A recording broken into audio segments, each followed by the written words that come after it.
Start her up.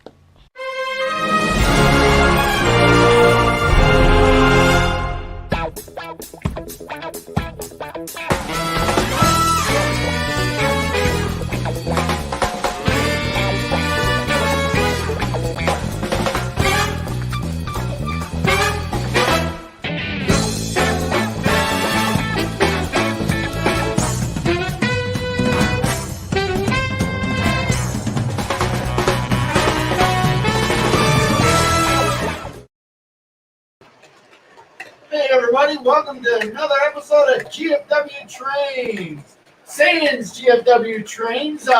George is not here, but we brought in some pinch hitters. If you're just new to the show, I'm Wally. I am also known as the guy who takes GFW Trains places. And we brought in the other George Worderick. And I'm George A. Worderick, the one that takes Wally places. Or you might know him as OG George.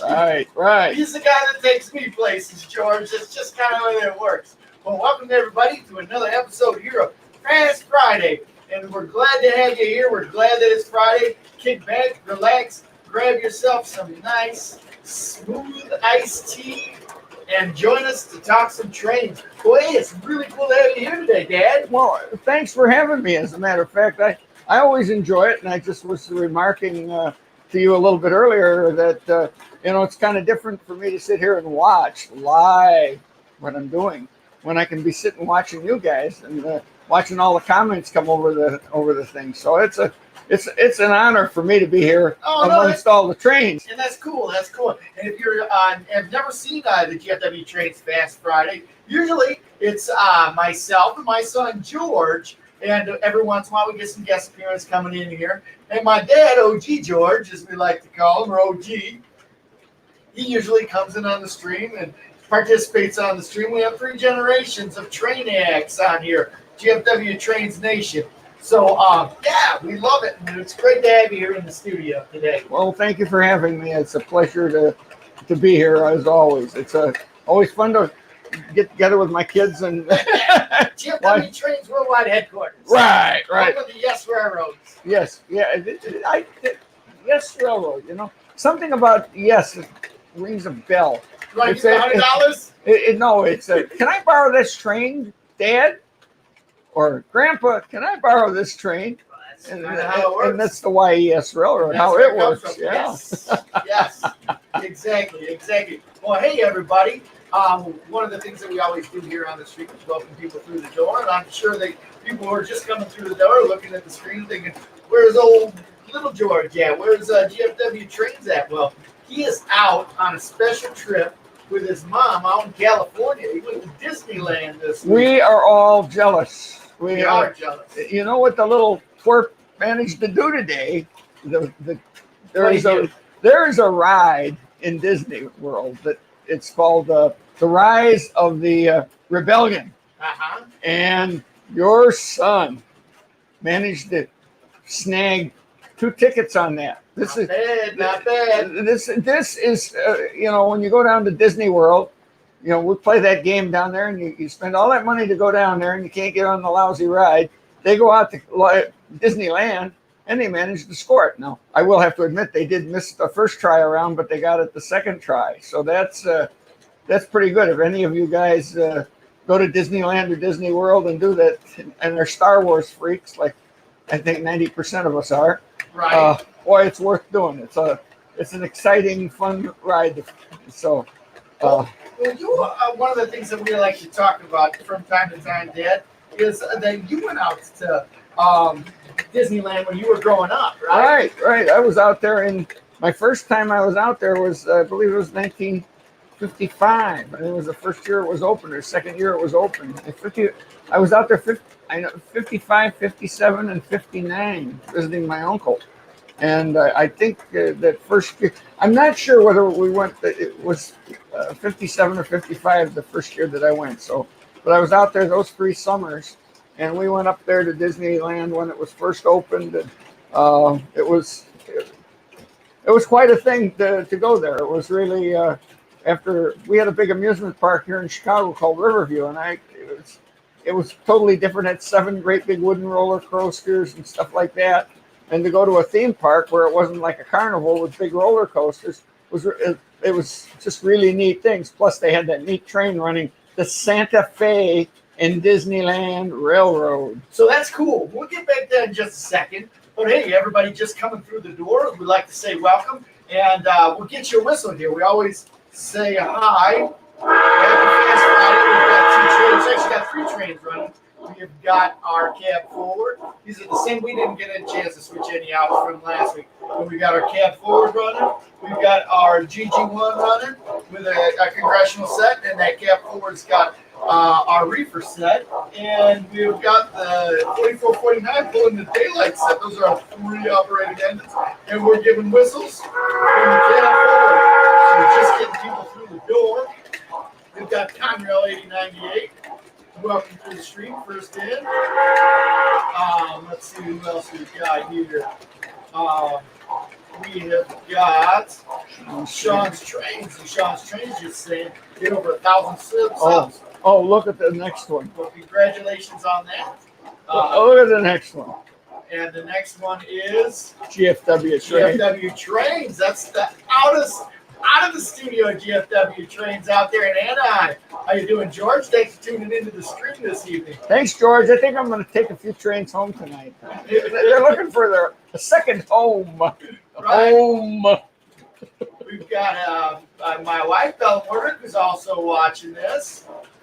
And Chris Lambert, also from California. Welcome to the stream there, Chris. Grandma Nita upstairs. I swear, probably everybody who's watching the stream tonight has got to be a relative of mine. Well, welcome, everybody. Welcome. I've never been getting the whistles to everybody. There we go. We got our good man, Bill Code, all aboard the GFW Trains. Felix, the rail fanner and plane spotters in the house. Good to see you, Felix. Glad you can make it by this evening. We got CSX GEET 44AC in the house. Welcome, welcome. Let's see here. Who else? We got Devon McKenzie. Welcome to the stream, Devon. Where we got? Let's see here. Welcome to the stream. Welcome to the stream. Yep, Grandma says, Rise of the Resistance. That's the ride that those guys went on. We got Ken Munoz. How you doing, Ken? Ken Munoz at M&M&R Railroad. Welcome to the stream. A happy Fast Friday. Kick back, relax, grab yourself a nice smooth iced tea, and let's talk some trains. Let's see what else we got. We got Tim's Trains in the house. Good to see you, Tim. Tim, make sure you keep your calendar open on Saturday. We're going to have some people over here, as well as Iron Fox. Keep that calendar open. We're going to have an open house over here on Saturday evening. So if you can make it by, please do. And we've got Steve Copeland's driving out from out east, and he's going to be staying out here. I want to have a cookout with some of the people who frequent the GFW Trains. So if you're interested, drop me a line at Train Buds. Let me see here. That's next Saturday, right? Let's see here. That's next week. Drop me a line at trainbuds@gmail.com. And I'll get you information about that open house that we're having. We're right here at the GFW Trains Worldwide Studios. It's going to be a good time. All right, so where are we at here? Keep that open, guys. Keep that open. We've got we've got Mike Minetti in the house. How you doing, Mike Minetti? Good to see you. Can't wait. We got. Speaking of Mike Minetti, we'll get back to this subject, but train show this weekend. We got. That's right. Sunday morning. Yep. Yeah. Wally and I are going to have to go. Is George going to be back? Yeah, he'll be back. Oh, too bad. He'll be back. Too bad. We got, like I said, Mr. Minetti's in the house, Mike Minetti. CSX going rail fanning tomorrow. All right. Good to see. So, getting back to Bill Cavernis in Disneyland out there where George is at. So, one of the things that a lot of people don't know about Disneyland is they thought that Disney's got all of this money and they just went out and bought trains and everything like that. But I guess that's not the way that it went when they built the trains out there in Disneyland originally, is it, there? Not that as I recall, Mr. Disney, what he did is he managed to, being the very smart person that he was, he managed to get sponsors for so many of the different rides there. And of course, the railroad, the Santa Fe being one of the big whips going out to California there, and especially there in Anaheim, and that they got a bit of money from. I think we have another derailment here on the cab forward stop. You keep so anyway. Mr. Disney, not only with the Santa Fe, he got some money in the Santa Fe, and so they named it the Santa Fe and Disneyland Railroad. Stuck? Yeah, don't worry about that. Okay. Now, you may remember, some of you, the Tiki Room was sponsored by United Airlines, and the Rocket to the Moon was sponsored by TWA, and they had a big TWA on the Rocket to the Moon. And almost every ride in the park or attraction had a sponsor. So that's how we managed to garner a lot of money to build Disneyland. Besides, he went in hocked up to his ears, as he puts it in the video. If you ever hear it, see it. He mortgaged everything to build the park. But as everybody knows, it's one of the biggest successes Walt Disney ever come up with is the Disneyland parks. So, and one of the things with the Santa Fe, if you went out to California, they used to, for the ride, to ride on the train, they used to have A, B, C, and D tickets they used to have for getting on the rides there at the Disneyland park. And I can't remember what the train ride was or the beat it. It was one of the better, higher tickets. And you trade in one of your coupons or buy, and you get a ticket to ride around the park, and it would give you a chance to get off at 3 of the stations or 2 of the stations. Well, and it had the Santa Fe emblem on the ticket and everything like that. Well, one of the things, if you rode out on the Santa Fe, they would give you a little coupon so you could get on, use it for a ticket at Disneyland. So it was kind of a symbiotic relationship there, and it was really really kind of cool. The railroad. They named one of the engines, the Ernie Marsh. Well, he was the chairman of the board of the Santa Fe at the time when they built Disneyland. So one of the guys, and then there's another one that's one of the early founders of the Santa Fe. I forget what his name is, but when I worked for the Santa Fe in 1962, I worked for them, and Ernie Marsh was the chairman of the board. And so a lot of Santa Fe history going into the Walt Disney World Railroad. They don't call it the Santa Fe and Disneyland Railroad anymore. It's too bad. Maybe they could call it the BNSF. Yeah, right. I love it. Or the Warren Buffett special. Right. So more people coming into the stream. Welcome from North Country Trains. Thomas Kincaid, welcome to the stream. Western Ohio Interurban History, welcome to the stream. Wondering who Joe is. I was wondering if that was Joe from the Mama family. I'm not sure if I got that right, but I don't know who George is. My son, who's the other person who's posted on GFW Trains, he knows what it is. Good old George. So, yep, James in the house. James Trains, welcome to the stream, James. We got the OG George here. So Brendan's Trains also in the house. Conrail 8098 says, I got a green book and a frame post from 2004 Galesburg Railway Day and a tiger. Just to say, ooh, got a tiger. I got a tiger. A real live tiger? Right. I'm getting a lineup post for Great Paint and Girder Bridge. Well, that's good. That's really cool. Train Addict 465 is in the house. So James Trains. You're going to make it over there to DuPage. So speaking of things opening up, we're lucky, but locally we have one of the coolest clubs in the whole entire nation, and one of the best divisions of the coolest clubs right here in the right here in the Chicagoland area. We've got the Midwest Division of the Train Collectors Association right here, and we belong to that. We got a lot of really cool train stuff, O-gauge train stuff. We do a lot of neat things with the Train Collectors Association and the Midwest Division of the Train Collectors Association. And monthly train stuff, and we have monthly train shows with the Train Collectors Association. But in addition to the Train Collectors Association, there's also another meet that we have. It's the largest monthly train meet in the whole United States. We have right here in our backyard. And they, after a year plus of being closed down, are just opening up their doors. And this Sunday, we're having the train show. There's going to be a train show at the DuPage County Fairgrounds. And I'm looking forward to it because we're headed out there. It's going to be fun. Yes, sir. It'll be fun to look at trains and slathering at the mouth about buying trains and things like that again. It's sort of like everybody needs a fix. I know. It's going to be good. In fact, I was out today and I was at a garage sale. I went to a garage sale. They had a bunch of really nice trains. I almost bought everything at the garage sale. But then I decided, well, I got to save a little bit of money because the DuPage is being right around the corner.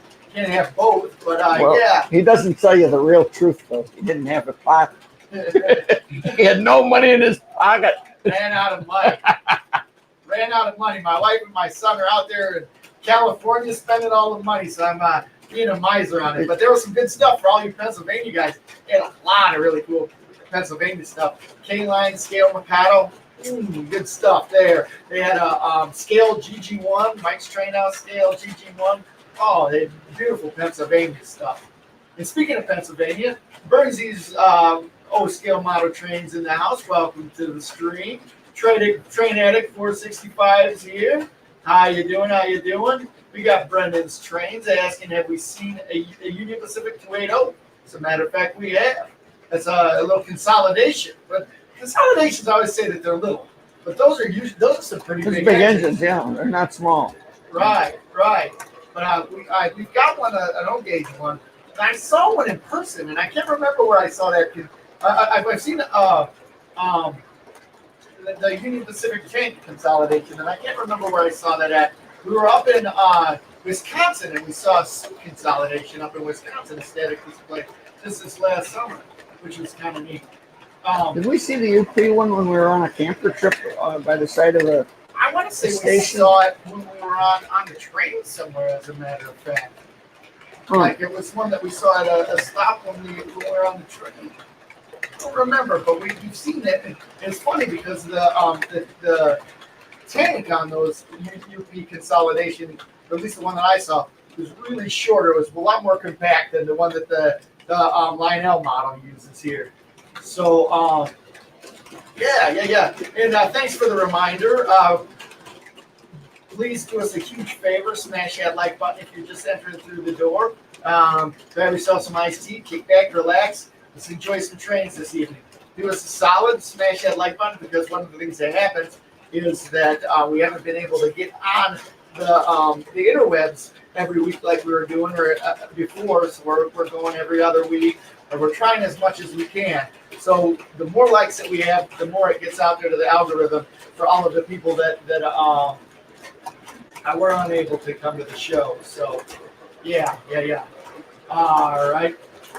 Yeah, one of the things that I got interested in this week, I was playing around on YouTube, and they got that 484 Santa Fe 484 fired up. Oh, that's right. I sent you guys, it's 2869 or something like that. That's the number of it. Right. Where's that at? It looks like it's somewhere in Arizona, and they got it fired up. They ran it in and out of the I want to say hangar, but in the barn. They ran it there, and so that's going to be neat because that's going to be another big mainline steam engine that maybe will be able to be something else that will be plodding around the rail world pretty soon. Looked beautiful. Oh, it did. I think was it 20? It's in that same series as the Lionel one. It's the same series of engines, which is kind of neat. Bellum says we're having a Dole Whip. Right on. Right on. Oh, but the Dole Whip's not the one. It's the orange one. That's the one you really want. That's the pineapple one. Right. Oh, yeah. So, Timothy Kincaid got a video coming up on Monday. Cool. Welcome to the stream. Southern Wilcox Railroad, welcome to the stream. Please smash that like button if you're just rolling through the door. Chris was weighing in, living out there in California, since the railroad was a D ticket. The e-tickets were the best. Yeah, the e-ticket. But that was it, the e-ticket. But the railroad wasn't an e-ticket. The railroad was the next step down, probably a D ticket. That's what he was saying. So that 26, 29, 26 is in Albuquerque, huh? Is that it? Okay. Yep, yep. Welcome 1-800 Clyde. It's good to see you. Thanks for coming by the stream. Yeah, I'd love to get out and see that Conrad 89 did. I know the Gap 4 is down, but one of the downsides of being the host to a show is you can't stop talking to go check the train. So it's just gonna have to sit there for the moment. I'll get there when I can get there. So yeah, it's in Albuquerque. I'd really like to see that. Albuquerque's an easy place to get to. Not really. Not really. Oh, you'd be surprised how fast you can get to Albuquerque. Yeah? How fast can you make it out there, Grandpa? Well, it depends on what kind of airplane you want to take. That's true. That's true. And there are no mountains. You can go all the way to Albuquerque, no mountains. Remember when we brought the plane back I remember that. after the Rose Bowl and we flew the gap between the mountains there, right along the Interstate 44 all the way. Right. So, what's the name of it? So that's a big Santa Fe Northern out there in Albuquerque. Right. What's the number of the one? See, where you're from, Chicago, and in Chicago they used to have one that the Santa Fe donated. It's out there at the IRM, isn't it? Right. And the Santa Fe donated it to the Museum of Science and Industry, and it sat for years out in front of the Museum of Science and Industry. They moved on and gave it to the Illinois Railway Museum. Correct. And it's at the Illinois Railway Museum. Beautiful, big Santa Fe Northern. Those Northerns are some of the most beautiful engines out there. The one at the IRM is the 2903. Yeah. So let's see here. Camilo the Gamer 3557. Welcome to the stream. It's good to see some new names here. Thanks for the compliments on our trains. We enjoy them. Sometimes they work better than others, and sometimes they don't. So, yeah.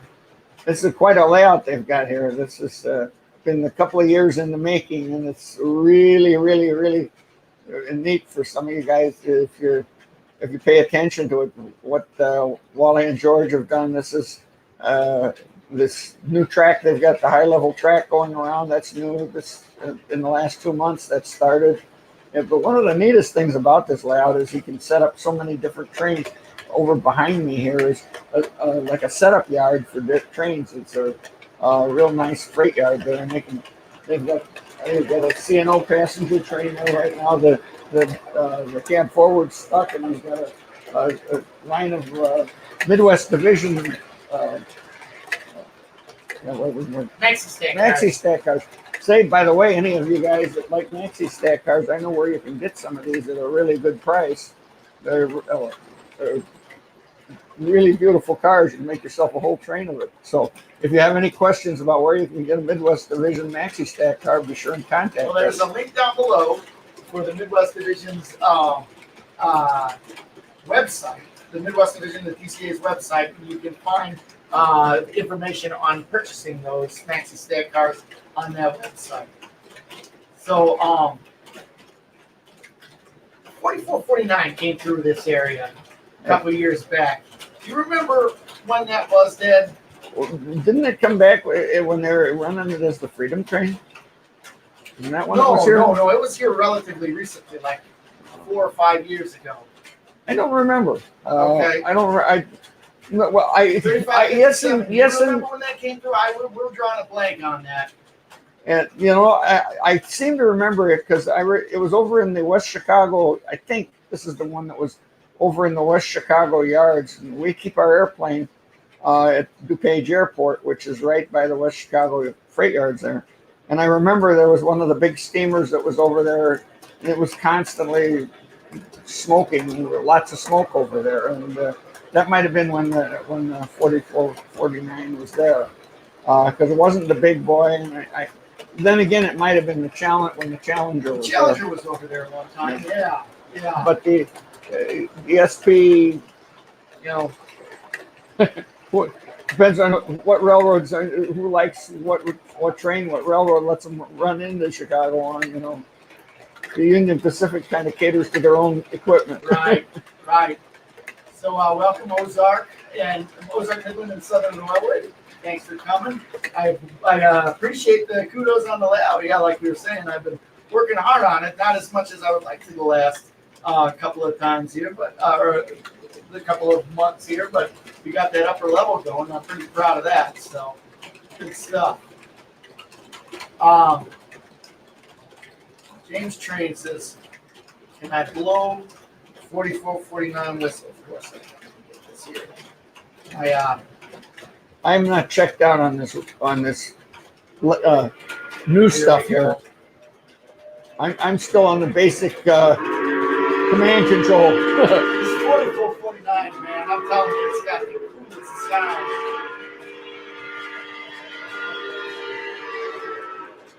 Welcome to the stream, Jack. You missed everything.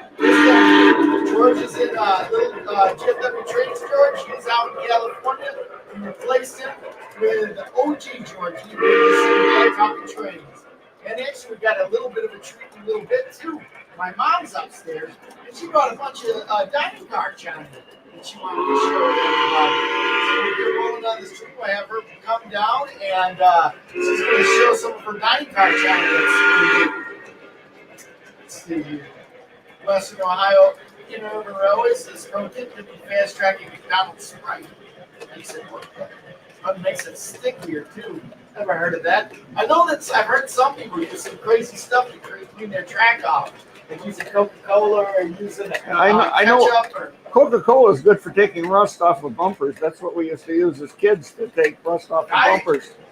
I wouldn't want to use Coca-Cola on my railroad track though. Yeah. Rail fan Roger, welcome to the stream. Which is, that's a beautiful whistle there. That's a beautiful whistle. So, for those of you who don't know OG, so he's a encyclopedia knowledge on all kinds of stuff on Lionel trains, on regular trains. Just asking questions. He knows it. I love it. You've worked for how many different railroads, Grandpa? I counted it up. I think it was 7 different railroads. And 7 different railroads. I never worked for any of them very long because I'd always get furloughed, but you could always find a job with another one. So I worked my way through college and paid for my flight training and everything like that by railroad. So I always have had a love of trains. And in Western Ohio, urban history, yes, he did. He rode the interurbans growing up, and he's got all kinds of stories about the interurbans. I used to, if you can believe this, in 5th grade, when I was in 5th grade, I lived in the near north side of Chicago, and I used to take a bus downtown Chicago, get off at Wabash and Randolph, and walk over to the Randolph Street Illinois Central Commuter Station and take that out to 59th Street and then walk over to the grade school I went to, which was part of the University of Chicago's operation. And somebody thought I was a real smart kid, so I could go to what was called the University of Chicago Laboratory School. And I went there for 3 years, and I used to ride the Illinois Central commuter train out there for the first 2 or so years. I went there 5th, 6th, 7th grade, and the beginning of my freshman year in high school. 8th grade, basically. So, but they raised the fares so high, I decided to start running on the Chicago Rapid Transit system. But I rode the IC electrics there, but I also used to ride the South Shore line. I was a train geek when I was a very young kid. And in those days, my mom was very liberal about what I could do, and I was a pretty streetwise kid. I used to ride the South Shore line out to South Bend, Indiana for fun. Then the other one we used to take is the North Shore liner, and we'd ride that. We'd never get all the way to Milwaukee because of the time thing, but we'd ride the North Shore line. You used to get that on the regular L subway tracks in Chicago. The North Shore line ran there, and we'd go up to I think it was Belmont Avenue was the first stop after downtown that the North Shore made. And we'd ride the North Shore line up to someplace like Great Lakes training station and Naval Training Station and turn around and come back again. But I rode those interurbans, and we had, of course, streetcars in Chicago at that time. I remember one summer that I lived 1 block from the streetcar line that used to run between the 2 Chicago ballparks, Comiskey Park and Wrigley Field. And I used to my mom would give me money to buy a ticket to the ballpark for the one day, and then ticket for the streetcar both ways, and maybe something for a Coke. And what I would do then is I'd go to the ballpark, go to the game, and they used to rent seat cushions to people. And I'd pick up seat cushions after the game and take it down to the concessionaire. You brought in seat cushions that you picked up, they'd give you a free pass for the next Cubs game or the next Sox game. So I'd spend my summers when I was younger doing that so I could go to baseball games every day. And then after a couple of summers of that, I decided to sell subscriptions to the Chicago Tribune, and I made more money doing that. So my going to baseball games kind of ended that. But back when I was growing up, you could be if you were a streetwise kid and you knew where you were going. And I was a little fat kid too, but it was interesting. But I had this love of trains, and I just really enjoyed riding the interurbans all the time. All right, well, we got that cab forward back up and going. Hey, so Western Ohio Interurban History is talking about the Electroliner. You rode the Electroliner, right? Yes, I did ride the Electroliner. They used to have, they had a little club car in there, and they had what they called the Electro Burger. So that was their big meal that they had, but it's mostly sort of drinks and stuff like that. But they had the Electro Burger on there. That Electroliner that's a really nice model. You have the MTH one, I'm guessing. That's a real nice model of the Electroliner. It was very, very true to the action. Used to see that come along. It rode on the regular elevated tracks that the Evanston Express and the Ravenswood and the Howard Street line used to run on here in Chicago until it got outside the city. So a couple questions coming up, Dad. So the 3751 is also in Northern, and that one's under steam too. Isn't that out there in Los Angeles? Yes, I believe so. Right? Yes, that one I'm pretty sure is. Aurora Shea's in the house. Welcome, Aurora. Thanks for joining us this evening. Again, if you're just rolling through the door, give us a huge solid smash that like button. It helps us out a lot. From time to time, we're not able to get on the stream as much as we used to. We've been going to every other week. We're trying to get as much as we can. Even with George out, I thought, you know what, let's have a stream this week. It'll be cool. If I get on here, we'll have a good time. So you'll do us a huge favor. If you can smash that like button, because the more likes that we have, the better it'll get out there in the algorithm for us. Radar Diddy, happy Friday to you too. So, all right, Bill's got the answer about 4449. It says, last time the 4449 came through Chicago, it was on its way back from Owasso, Michigan. It came on the BNSF racetrack. They had to separate from the train and run on the Indiana Arbor Belt. It came through in 2009. I knew it came through relatively recently. Yeah. As you get older, recent as anything in the last 20 years. Right. So the question is, what's wrong with the cab forward? It's not so much what's wrong with the cab forward. It's we've got a couple of spots on the track with all of this work that we've been doing on the track, where the track is off a little bit. So the wheels on some of those reefers are coming off, so it's not running real well on the inside track over here. And we didn't have a chance to. Usually, I like to have these trains rolling for a little while before we go live. We didn't get a chance to run it very much, so. I made the mistake of taking Wally out for dinner. We just rolled. North Country says they got a lot to get done tonight, so I'm going to sign up. Have a great weekend. If you haven't checked out North Country's channel, make sure you head over there and check out his channel. Speaking of channels, guys, there's some great YouTubers on here. Make sure we support each other. We've got a cool little corner of the community, and we've got a neat vibe going here. One of the coolest parts about the whole stay-at-home thing was that we were able to coalesce. We got a neat community of trained people. And you know what? As the world is opening up, the numbers for the people who have been watching these streams is going down and down, and I'm happy about that. I'm glad that the world's opening up. But I still want to make sure that we push that message to support each other. See everybody's channels. We've got some great YouTubers on here and YouTubers that check us out. Right down their channels. Go check them out. North Country Train's got a good one. Sean's Trains just popped down here and said that he got 1,000 on his channel, so that's really cool. A lot of neat ones. In fact, DB Tech was just on here. You got to check out DB Tech's latest videos. He had one where it was Godzilla attacking his layouts. Oh no! And there was a news from the chopper. And you know who was the news reporter from the chopper? OG. Tell us what's going on. Well, yep. for those of you that we started a Godzilla craze back when we built our layout at our house in 2002. I think that was it. We had my wonderful wife decided Godzilla needed to make an appearance on the layout. So Godzilla made an appearance on the layout, and Classic Toy Trains editor happened to be in a tour group at the TCA conventions, came by and saw the layout, and they asked if they could come out and photograph the layout and everything like that. And I thought that was, oh, that's great. Well, in the center fold of the Classic Toy Trains is our layout, and there's a big Godzilla there destroying a railroad car.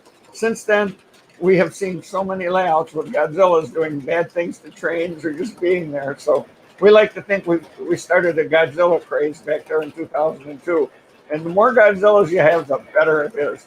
Just, kind of, what's the Mothra? We have the moth back there on the wall. Mothra, is that it? That's correct. So you see on our layout, we've got Godzilla over here. We've got King Kong back up over here on. Oh yeah, King Kong's on the Empire State Building there. Right, and that one's painted on. And then we got another one. This one's painted on. This one's another one that's a action figure or doll or whatever you want to say. And that's Mothra for all of you KG lovers there. I'm a big fan of Godzilla and Kaiju movies and everything like that. If you know Godzilla, you got to know Mothra, I'm sure. Yeah. We should get all us railroaders should get a commission. Maybe the Japanese film company that made all those things will give us some money for publicity. Maybe they would. Maybe they would give us the trains that they wreck. Oh yeah. Maybe we. I got to do this. Look, everybody on here. I found this, and this is pretty fun. This is my I'm putting up my Wally.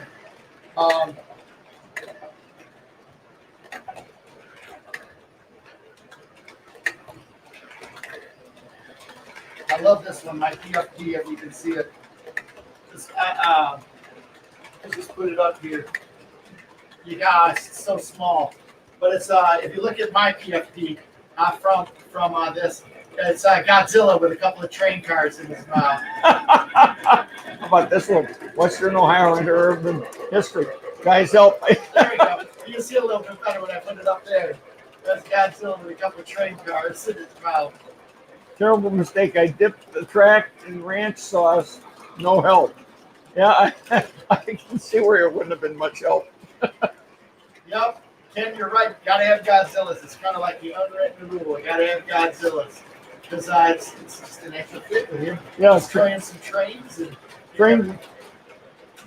Yep. For sure. So, the other thing that we got right over here by my elbow is something kind of neat. We got this made by Slip Skull, who's one of the guys that it's on the channel here. It's a scale 737 model, just like they use out there in Seattle. He makes those.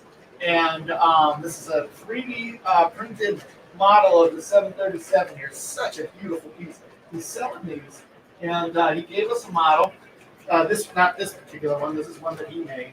But he gave us this model. We're going to be putting together a video of us making the pieces, or putting together the model from the pieces that he gave us. Hopefully coming out with as close or as neat as we can to the finished project like he's got right here. Because this is certainly a neat thing. And a neat piece of railroad. Yeah, we saw that one time when we were out taking Right, we saw the train with a couple of those on it, and the power, the extra tool car, and everything like that. It was the fact we were coming back from the TCA convention in Seattle, and we went by it. We'd just been talking about it because actually the TCA had made car set for that convention. Remember? Oh yeah, we've done a video on it here on GFW Trends. Yeah, and then so it was when we were coming back and I saw the actual car. It was really pretty neat as they were making the fuselages down in South Carolina and finishing the airplanes up in Washington there. Right. And what do they transport them to? Is that Kansas? Where they transport them to? Well, on those cars then? Back in the time when we saw them, they were bringing them to Washington from South Carolina.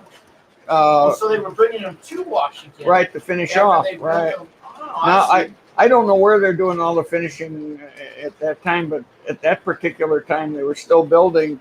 I think they were even still building the 757 at that time. And the 757 and the 737 are built right there in Renton, Washington, which was remember Right. we stayed at the hotel not far from Renton, and then we went out to Everett, which was where they build the 747 and the 767 out there. So it's if you ever get out to Washington, I don't know if Boeing still does the tours out there. It's well worth going through at that time. So I managed to get an invitation waiting so that we could go out and get the special super duper pilot's tour. Yeah. Which wasn't much different what everybody else got, but we got in the line quicker, that's all I think. Yeah. So it was kind of neat to see all of those airplanes out there and how they were transported. Did you ever see the pictures of the train wreck where all of the fuselages fell off of the I think of the millions of dollars that cost. Oh my gosh, that had to been the most expensive train wreck. Right. At least for a load. I know that there's some other ones that cause fires and everything like that that may have more expensive damage, but that had to have been the most expensive load. Each one of those 737s rolling up. Can you imagine the insurance company paying out that claim? Yeah, I would really like to. One of the jobs I had in the railroad, I worked for the Milwaukee Road, and I was in the claim prevention department, which is really one of the more interesting jobs that I ever had. I loved working in the passenger department. I like talking with people, but I worked in claim prevention for the Milwaukee Road, and one of my job solely was to put impact recorders in cars, and because there's a speed at which they can, if you couple a car together at more than 6 miles an hour, it's considered rough handling. And the way the railroads build it, to my knowledge, is the railroad that was the delivering railroad of a car. If there was damage to the lading, meaning the cargo, that railroad had to pay for it.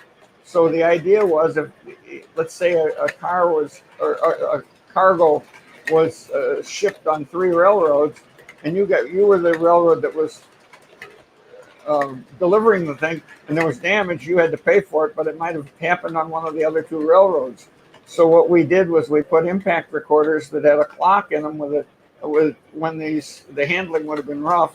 We put that at the originating part. We have some special places we did that, and my job was to retrieve those recorders, that get the tape out of the recorder, read the tape, find out, okay, is there what they call the rough handling, and then I would have to, back in the days before they had easy computer access to find out where the car was, I'd see what time it happened, then I'd have to try to find out what train that car, boxcar or whatever kind of car it was on at that time, on what railroad, or when we got it on the Milwaukee. Hopefully the rough handling occurred somewhere other than the Milwaukee Road, so then we could bill the other railroad for the damage rather than the Milwaukee Road having to pay for it. It was an interesting job. I'm sure it's kind of like flight recorders, only they were called impact recorders, and they were for trains. And so it's some interesting stories about rough handling. Hold on a second, Dad. I think we're having some problem with the video here. So everybody hang with me. I'm going to restart the video here. I think we're having some freezing. I wonder if does Mother know not to turn certain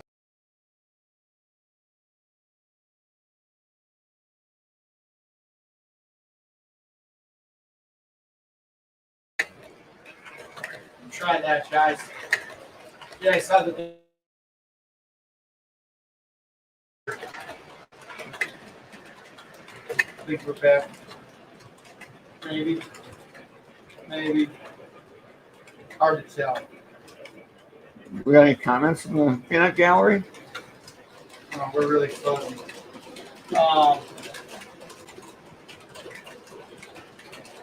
Good. All right, I'm gonna try this one more time, everybody. So bear with me real quick.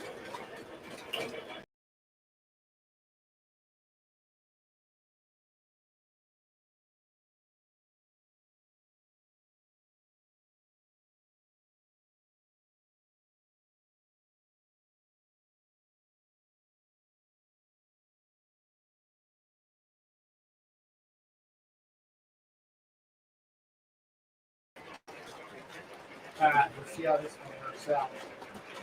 Anyway, we're rolling with it. We might have a little bit of looks like we're good. I'm telling you, these live streams have come a long way on trying to figure out how to work them and everything like that, but they're still, it's not that easy to roll along. I know why they in the Says we're back, but still fuzzy. yeah, well, That's all right. but yeah, all right, we're back. I think that we're good. So yeah, I've come a long way on this stuff, but still, it's hard to do this and see why they use engineers and everything like that when they've got the regular broadcast and everything like that. All right, good. Sounds like the video's clearing up. The thumbs up. So, I think what I'm going to do, I don't know if you're watching, Mom. Why don't you come on downstairs? She's upstairs right now. And she says, hey, when you think about it, give me a holler. Look, she's on there. Good. Give me a holler. I'm going to come down. I want to talk a little bit about Railroad Channel. So, hey, Mom, come on down. Let's. I'm going to move out of the way so she can. I'm going to give her the mic I got. And, she's got some stuff that's real interesting. We've collected some railroad china over the years, and I think I don't know how you feel, but one of the best things ever about taking a train ride on Amtrak or even the railroads back in the old days was eating in the dining car. Now that you get one of these, like if you eat too much, what's my special role there? It's enhanced because I'm Frencher. See, I get my manly self and all those. Oh, yeah. I look like water, you know, man muscles. Now I know how George feels when his old man's embarrassing him on the live stream. Well, here she is, none other than Grandma. Anita. Grandma Anita's in the house, everybody. Here she comes. Here, Anita, you sit here. I'm going to bring this table over. I'm not sitting just yet. Well, you got to get in the camera. All right, well, come over here. You got to get over in the camera. There she is. Here is my mom. Hey, she's the one that takes all of the guys in the GFW trains land to places, right, Mom? Yes, we. All right, well, welcome to the stream. I hear you brought some really cool stuff to share, right? Well, I know I'm not as. There's the camera right here, but it's all right. You can look at the camera, look at me. That's good. I mean, this right up here. You can see this is what it looks like. We're broadcasting through on the camera. So you can look at the camera, or you can look at me. So all three of those are good. Okay. Well, I know that I am not as knowledgeable about trains as you guys, and I thought, well, I do have a lot of years living with people that know about trains. And so I thought I'd make myself comfortable in the hobby and do some little things that I like to do.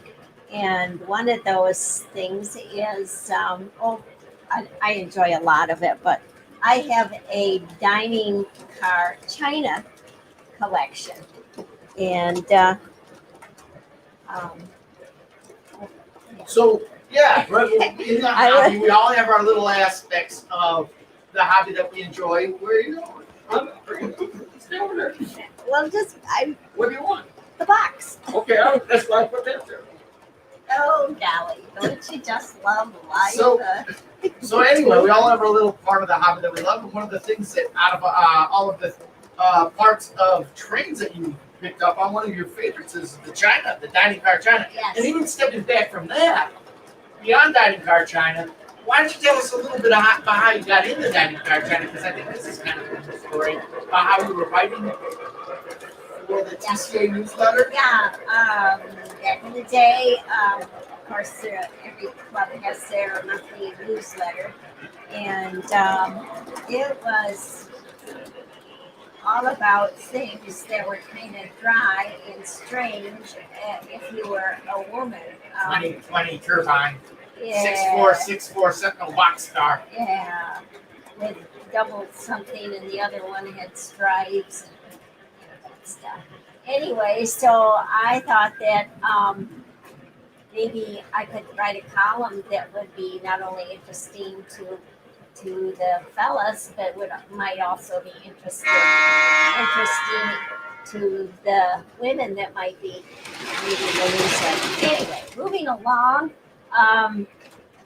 So I did a lot of research on really interesting stuff about railroading. And as a matter of fact, I think I'll start this with a story about Fred Harvey. Okay. In 1850, Fred Harvey came to the United States from England. And he was just a pauper. He had 2 English pounds in his pocket, which was about $8. That was it. So he made his way to New Orleans and tried to make some sort of business for himself and did not do too well. But he ended up with a job in the mail room of a local a local railroad. And next thing you know, he was working long distance routes going out west with the railroad mail car. And he noticed that there was a need for a nice place to eat for the passengers because they just, the trains would stop, they take on water, they take on coal, and the passengers, if they were lucky, there might be a little snack shop of who knows what close by, but they kind of were on their own for food. And so Fred Harvey had this idea that maybe he could start a kind of a chain with restaurants and hotels. I mean, nice restaurants where it was an Epicurean experience in a nice hotel. And so he asked Santa Fe if they might be willing to give it a try. Well, they did. And the rest is history. But I'm going to tell you this side story that kind of finishes it. He was a stickler for perfection. And if you were not doing your job right or things were bad, you were fired on the spot. Well, one time he stopped in Raton, and was it Raton? Oh, well, it doesn't matter. He stopped, and everything was horrible. So he fired everybody there, from the manager to the guy that was sweeping the floor. He was just really disgusted with what he saw. And how was he gonna get to run his little restaurant or hotel and shop? So he hired someone, of course. If you know anything about Fred Harvey, it's the Harvey girls that ended up making the name for Fred Harvey, and I went on to just make a big score in the travel of the American railroads. Anyway.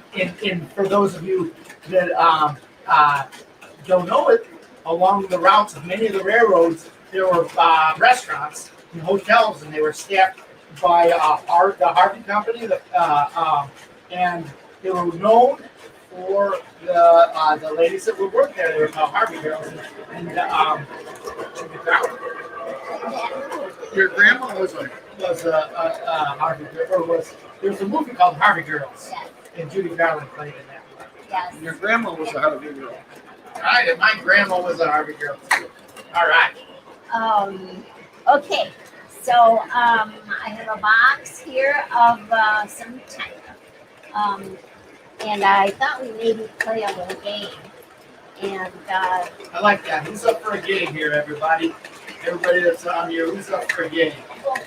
I guess I should tell you that the dining car in each of these railroads was the thing that they invested the most money in. It was luxurious, it was fancy, and there was lots of wait staff. And of course, it was very expensive for the railroad, but they considered it to be advertising. Of course, when you walked into the dining car, and there's a room full of starched white linen tables and china that sparkled and silver furniture and people that waited on you and tried to fulfill your every wish. So when you looked down at your plate, there was always a little something that said what railroad you were on and just how great it was. Okay, so what I want you to do is I want you to look at these plates and gizmos that I have and tell me which railroad do you think that it is. Some of them have names on them, some of them don't, but they all have a clue as to what railroad they are. It's usually the scenery that you might see out the window.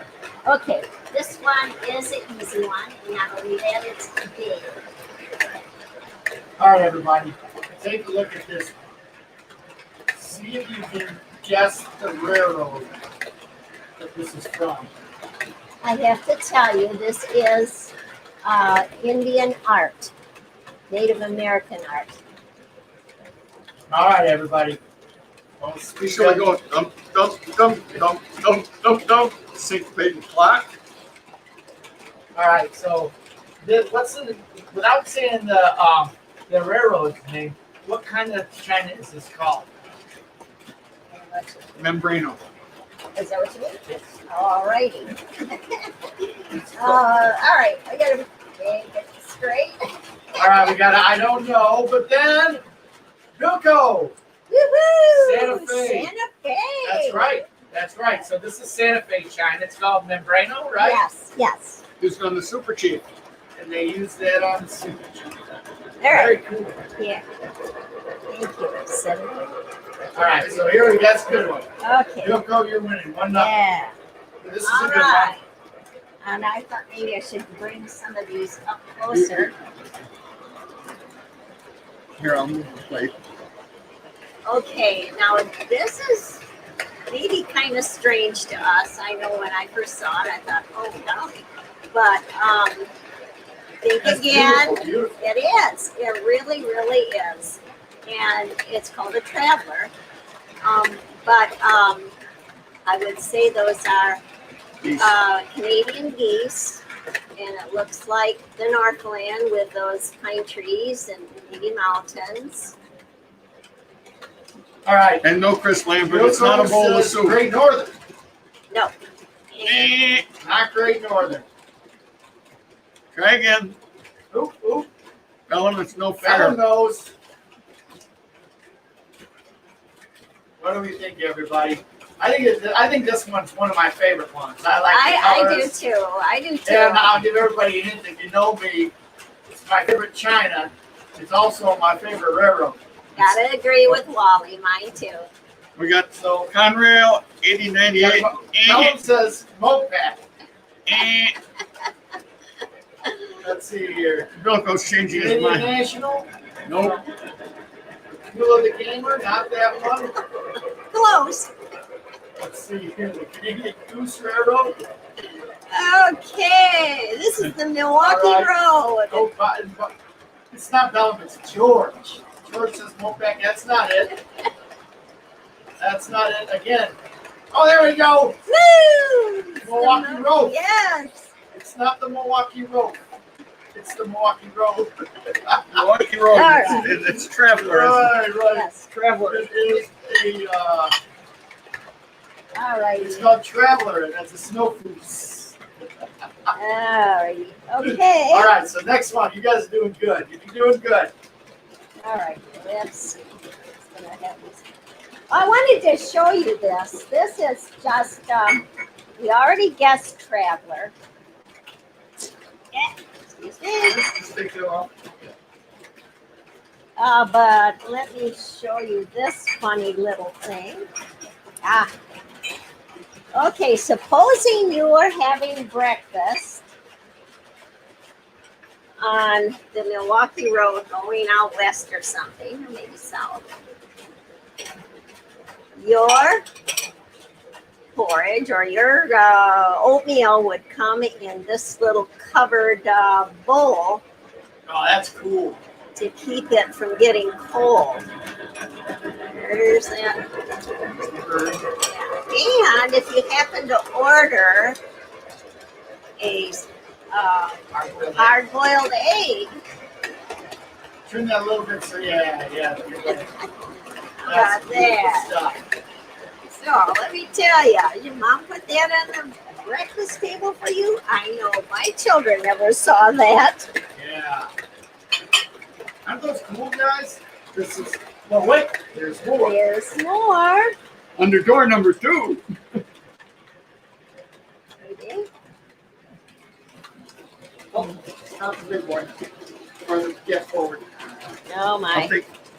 All righty. I am not seeing the cup to this cup and saucer, but you'll get the idea by the saucer.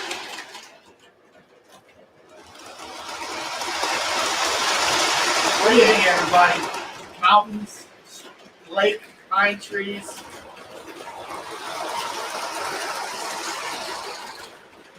What do you think? This is a good one. What's this one called? What's the name of this one? Does it have a name? Glory of the West. Glory of the West. China. All right. Somebody got it. Here we go. Conrail. Conrail. All right. 8098. Got it. All Great right. number. Hey, from France. We're all the way in from the worldwide studio here. Thanks Oh, for coming here's and the joining us. plate. Well, here's the plate for that. Oh well. Great mother. All You right. just joined us, smash that like button, and join us. We're having a little bit of a fun time with a game that we're playing with my mom. She brought over some of her rare. Here's That's okay. I don't want to take a look. my mom is bringing over some of her railroad trend and sharing it. All right, here's this one. This one's a little hard because it's upside. The name is upside down.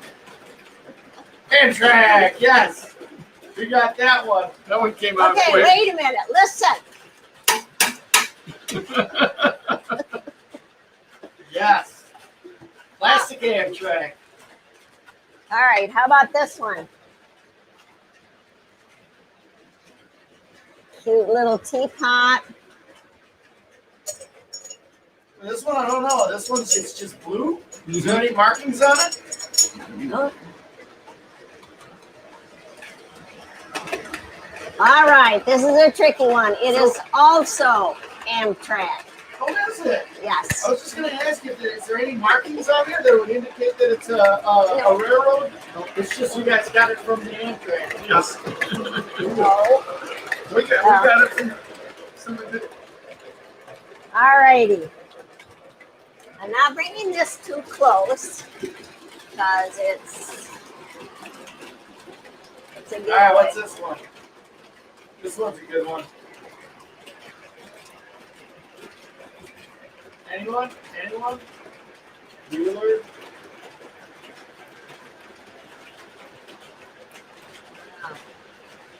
Well, our family didn't always call it by its real name. We just simply called it Sleeping Kitty.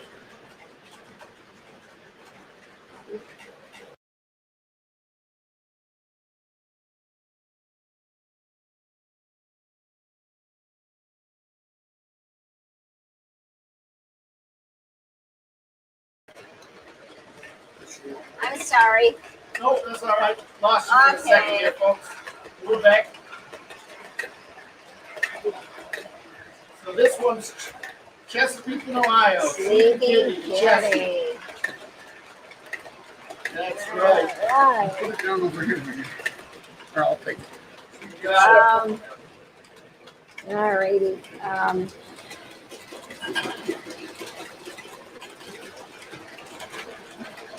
Oh, here's a good one. How about this one, everybody? It's one of the rarest ones there is. Pull that one out. There we go. There we This is go. one of the rarest ones there is. They only had 1 or 2 dining cars on the whole railroad. Short Railroad, Midwestern Railroad. Yes, Bill. You There we got go. Bill, it. quit for coming up with the answers. You've been to our house. It's not fair. All Got right. it. Conrail's got it too. Conrail 8098. Okay, this is a platter, a commemorative platter, and it has This one's good. Cumberland Narrows featured in the middle of it. From Randall. This is a good one. This is a I guess if I move it to the middle. tough one. We'll see if anybody gets this one. There should be enough there to give it away as to which railroad it is. And one of the hints on this one is actually outside the on the Yes, on the outside edge, of the borders of the plate. right there. Kind of the history. I don't know. See that? Norfolk and Southern. Not Norfolk Southern. It's like Blue Willow. No, that's Japanese. Blue It's Willow. not the Cumberland Railroad. All right. Everybody give? Bernie says, I want to say B&O, but I don't think that it is. But it is, buddy. Woohoo! So that's a Baltimore, Ohio plate right there. Yes. All right. Not bringing this one. Oh,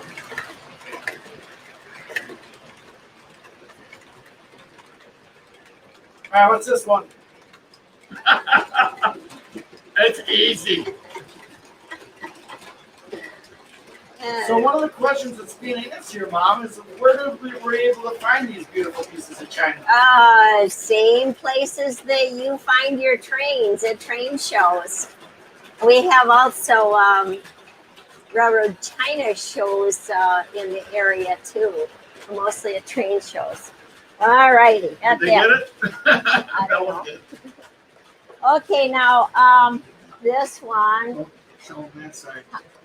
Oh, I'll show them this side. It's got the name on it. I know. All I right. can see. All right.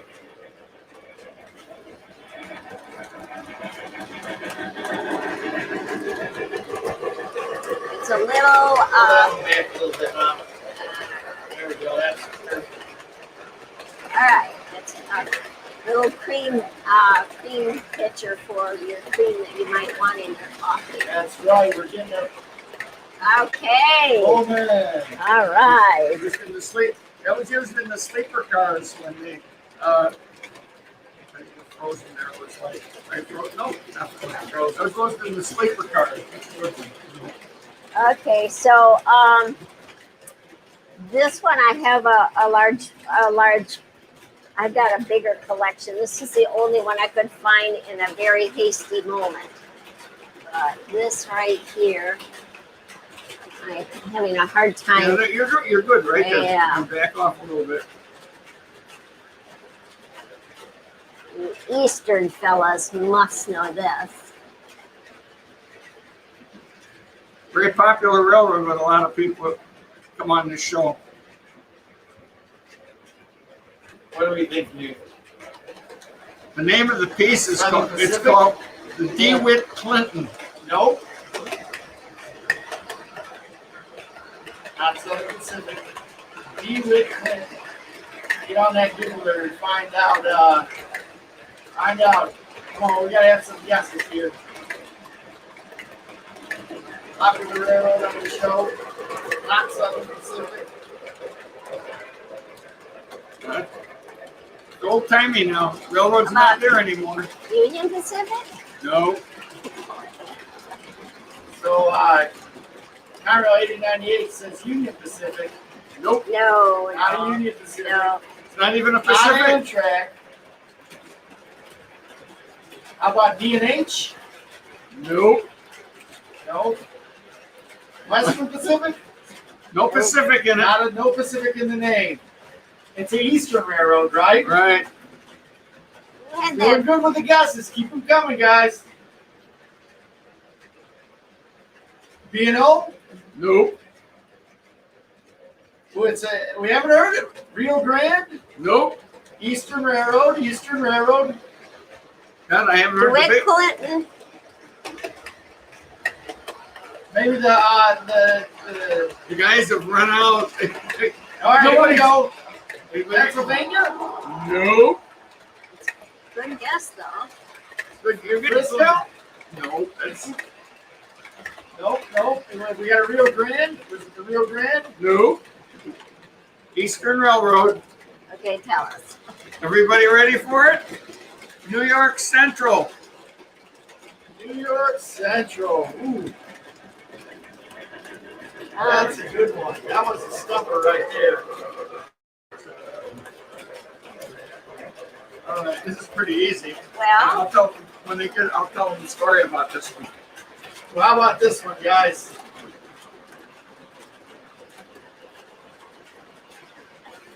How about this one? Anybody got any guesses on this one? There we go. Everybody's coming in on this one. Union Pacific. Union Pacific. Let me tell you a little Union bit. Pacific. Hey, Jack, thanks for joining us. This, You nailed it. that Nailed it. that plate there is what's used right now on the Union Pacific business car for their executive dining on the business cars. That's the plate they use.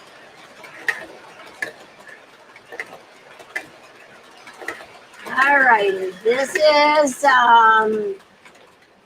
an older pattern used on a railroad that you have already seen the more recent pattern. This is a California poppy, upside down.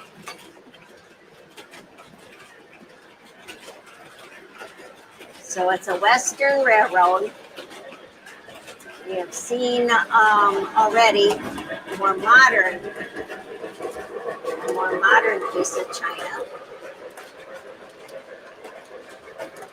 Southern? Nope. And it is also the state flower Southern of Pacific? No. California. Southern Pacific has one that's close, but that's not it. Santa Fe? Yes. Yes, Santa Fe. There we go.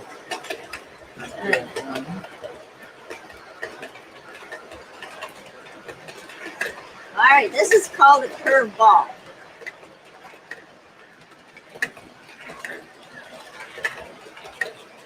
Where is this China from? All righty. It's not from a railroad, but it's from a vehicle of transportation.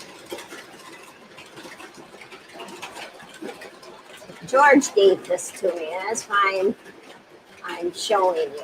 This is Northwest Airlines, China.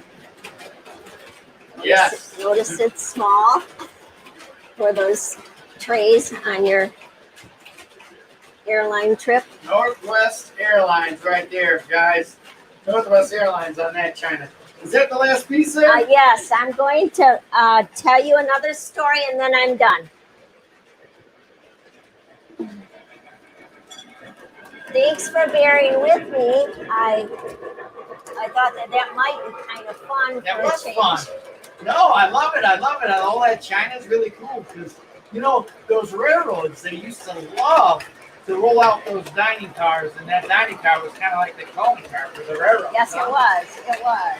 was their advertising piece, and there wasn't the food. They went out of their way. They catch fresh fish uh, from those mountain streams, so that the Great Northern could serve them for their supper meals. Everything was just as exquisite as it possibly could be.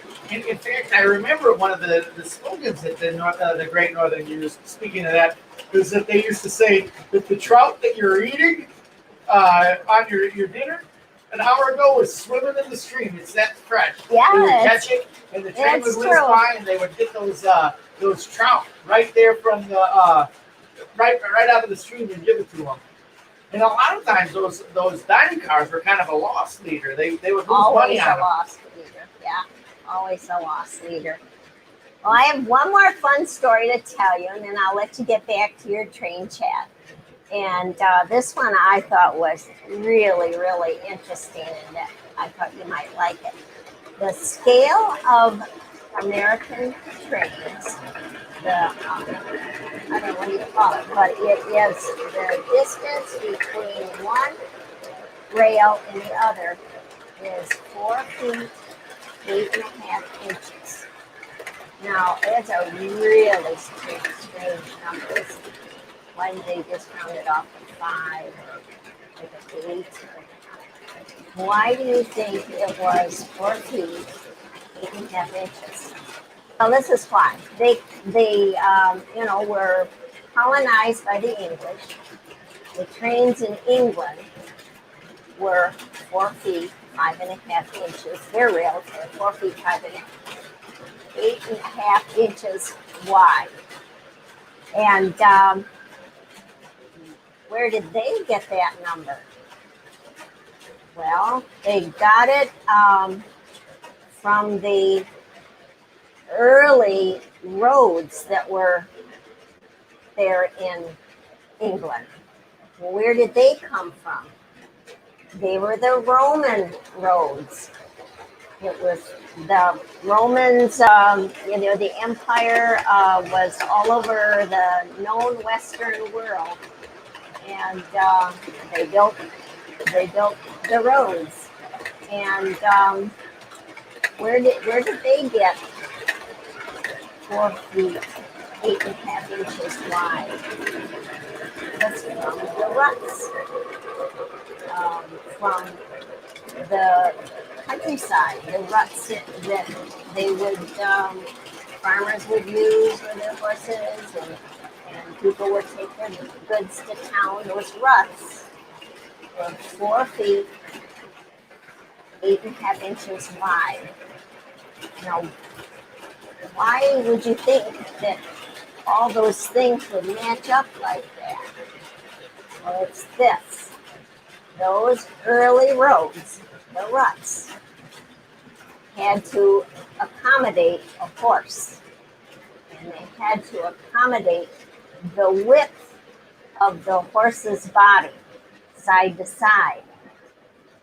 Given a few inches to spare, that measurement is 4 feet, 8.5 inches wide. And do you know that scale, that width of the railroad, holds everything in the United States? And you may say, oh, come on, that Boeing airplane is much wider than 4 feet, 8.5 inches. True. But the tracks that it travels on are still 4 feet, 8.5 inches wide. And unless they go by some other mode of transportation, water or even airlift, everything travels on 4 feet, 8.5 inches wide. The size of a horse's mouth. No, that's funny. So it's the horse's butt that made the.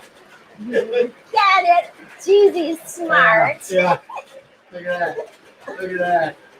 Well, I'll let you get back to the train thanks for coming and joining us. I know that as everybody loves to see faces with the people that come up on the screens and chatting. You're always a participant on that. And thank you for a participant tonight. So thanks for joining us. It's great to have you down here in the Worldwide Studio. Yeah. All right, well, I'm just realizing Okay. something. I don't even have all of the lights on. Grandpa, come back over here real quick. I've got to fix up this cab forward. It derailed again, and all of the box cars came off. Yeah. Well, anyway, we're going to add some to the dining car China thing. Jesus. It's kind of interesting. Dining car China has gotten very, very popular, and some of it's very, very rare. But most of the quality of the China, it's not what you would call real expensive quality China. It's stories about the railroads when they were shutting off their dining cars. So many of this stuff was thrown away as junk. Some people didn't value it. We happen to get a lot of the Milwaukee Road China because the fact that we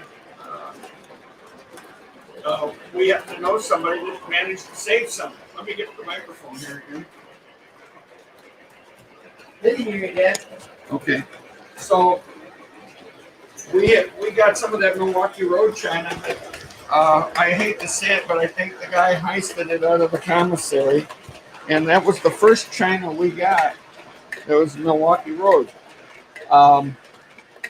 Most of it I've acquired from people, collectors and that around the, while some of it's pretty pricey, some of it's not pricey, but it's all really beautiful, and it really has a statement on it about the service.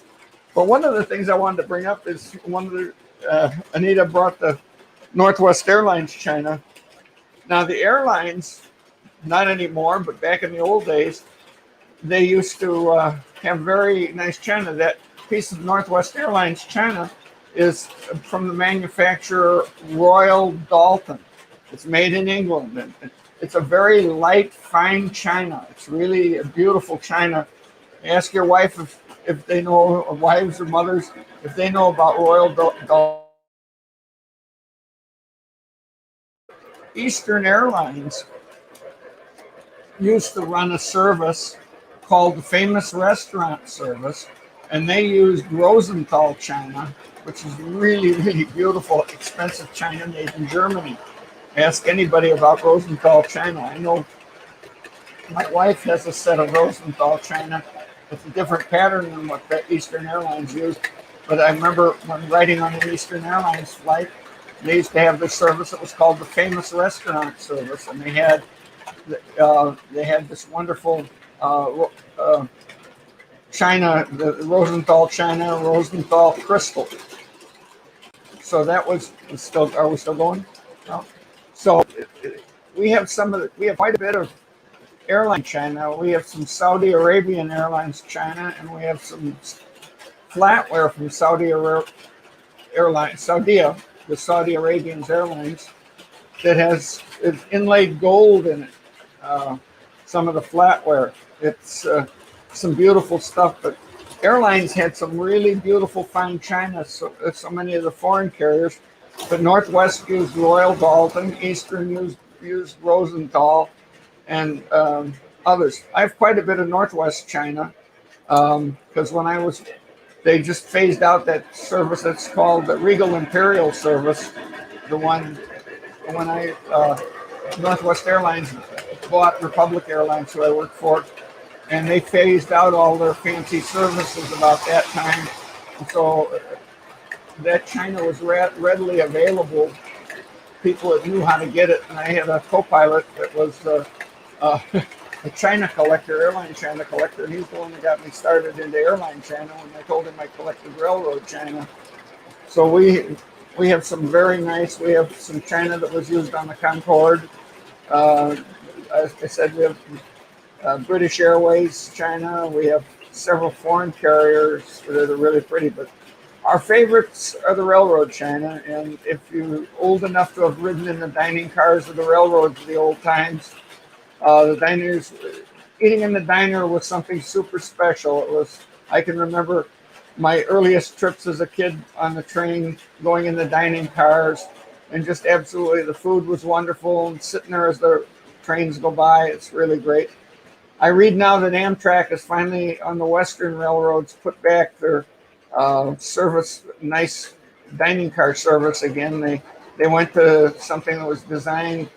Uh, they call it eating on your own or whatever it was. I don't know what it is, but at least on the Western rail trains now, the Great Northern, the Empire Builder, and the Zephyr, and the Chief going out west, they're using they're having a full dining car service again, where you can get a steak and all that kind of stuff. They're not using real china yet on it. They have used those plates that my wife showed you, which are pretty nice, really. But Amtrak, once upon a time, was using china and that, and they gave up on it because the number of people they used to run I know the Santa Fe, when they used the same on the El Capitan, on the dining, they used to have a dining car crew of about 12 people. They'd serve 80, there used to be 80 seats, I believe it was, in the diner, and they had 4 or 6 waiters. They had a maitre d', and then they had 3 or 4 cooks downstairs, and in that big diner, and it was quite expensive as far as crew goes. And on the Santa Fe, on the El Capitan, they sold a meal book, and the first time when it came out, it used to be $10, and you covered your meals all the way to California and back, or each way $10 and back, and it got up to $12 or $15. But that was such a deal; it was unbelievable. Nothing more fun than eating in a diner. So I'm glad my wife was able to show you those. Maybe some other time we'll bring some other ones. Of all the ones you saw, the Monon Railroad was the rare one, China, because the Monon, I believe, only had 2 dining cars on the railroad, and so they didn't have that much china that they used. So any Monon, we have a cup and saucer from the Monon. Cups and saucers are very rare because the handles break them on them. So any of those things like that, little egg cup from the Milwaukee, any small pieces like that are very hard to find in nice shape and stuff like that. But if you go to the train shows, especially if you go to the train show that's in Milwaukee next year, there's a fella there. There's 2 people there that sell real nice dining car china that you can want to collect. But it's a lot of fun. And don't forget, if you can find somebody collecting airline china, it's probably rarer than the railroad china now, because there wasn't so much of it and nobody paid any attention to it when you could. So if you're into collectibles, that's the kind of things like trains, and if you enjoy doing it, that's really something.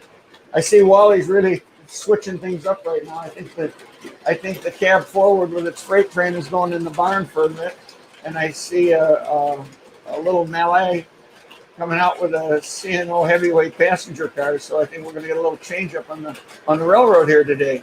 You see what comments people have been making over here. Passed the eye test here. Mom was a big china collection. We just had nowhere to store it, and some of it unfortunately got broken. Well, that's too bad, Randall. It really is, because a lot of that's, even broken, it's still better than nothing. All right, what else do we got here? We got real toy trains. I've been so busy to work, and the 4 kids that the trains and the channel have been slow. But I'll be back full force once the fall hits. Well, real toy trains, I'm glad you're with us tonight. Anyway, you didn't get the first team. You got the boss of the first team, but you didn't get the GFW. The real reason we have the GFW. I can see we have a meeting of the trains out here right in front of me. The Southern Pacific Daylight has just had a meeting with the C&O observation car here. So, see what else is. Who else is on here? Let's see. She had a big turkey platter too that got busted. Oh, yeah, the big railroad platters are. We have some big platters too. They are rare. The big the big, real big platters, cups, things like that are all very, very rare. So it's too bad, but you know, that's what happens. That's why they're rarest, because they got broken. People didn't pay much attention to them. But you know, all this railroad memorabilia is all, you know, it's really nice. It's a lot of fun. We have a great hobby. Besides having trains, you can collect the things that go with it. Some people collect, if you can imagine, and I'm sure you can imagine, there's a lot of people that collect switch keys. Uh, each railroad had different kind of keys for unlocking the switch locks, stuff like that. They collect switch keys, and there's railroad lanterns and things like that. All of us are a little bit crazy, so I guess trains are the least of the crazy things. There's actually a couple of people I know collect whistles off of train engines. That I haven't tried that one yet, so you know that would be kind of fun. Vilco knows a couple of those guys. Let's see who else. What other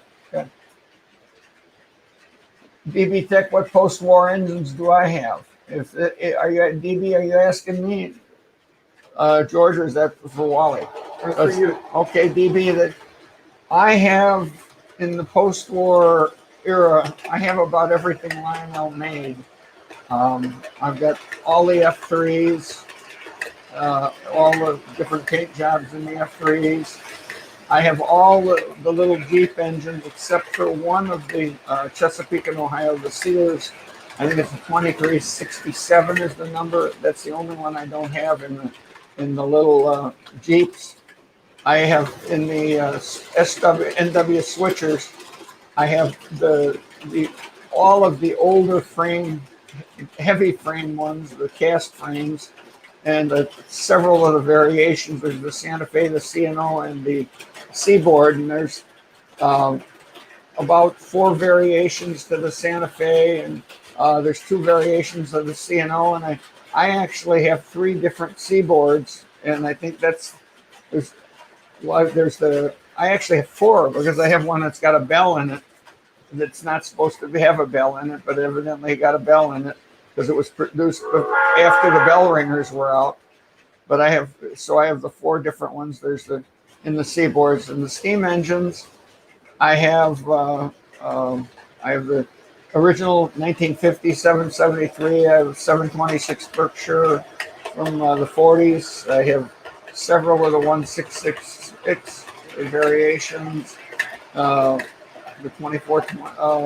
246, I think it is. I've got the 671, 681, 682 turbines. I don't have all the GG1s. Between Wally and I think we're missing one of the GG1s. I think it's the 2330, I think we're missing, isn't it? Or is it the 2340 we're missing? 2330. 2330 we're missing, and I think that's in green, the one we're missing. I have the rectifiers. I have the EP5s, the UP Alcos. I don't have all the later ones, the lesser quality ones, but I have all the UP, the Rock Island, the Erie, and the 2 variations of the UP in silver with a gray roof. I've got all the Fairbanks Morrises, and so I've got quite a collection of trains. Maybe one day we've seen the layout over at my house. Maybe one day they'll have a road show and we can show the display cases. I don't have everything out because I don't have any wall tracks for the trains, but I have a couple of display cases full of them. So it's kind of neat. So let's see what else is there. Well, speaking of train whistles, if you come across a 5 or a 3-chime horn, he's interested.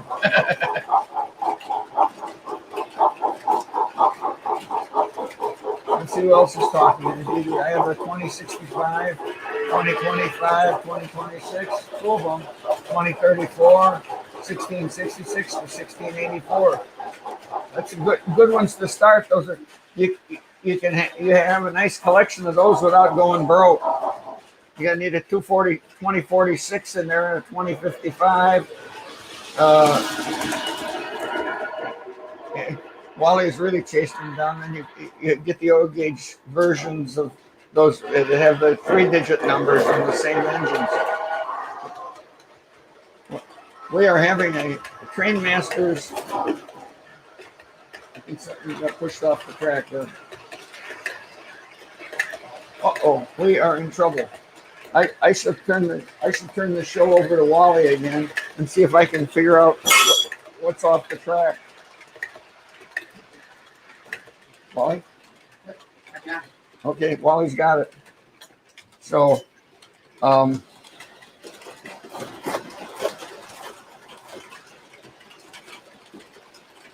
bad news on the railroad tonight. The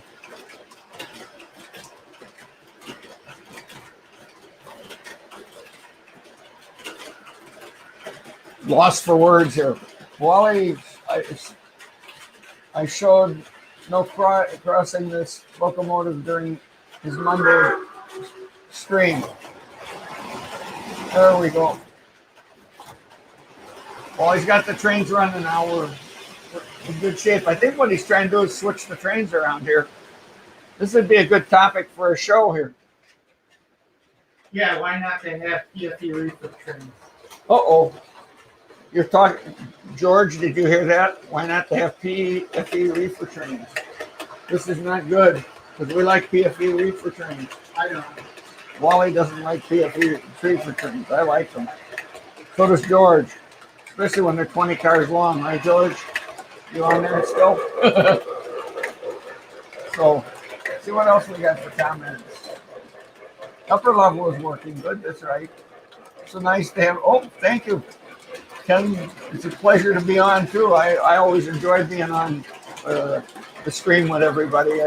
Usually I just get to make comments on the side like you guys are doing, but I know it's kind of fun to be watching and see what the guys are doing. So, watch the trains run and everything. If you can learn some stuff about railroading and the China and all that kind of stuff, it's really quite nice. So that's really kind of neat. Let's see what else.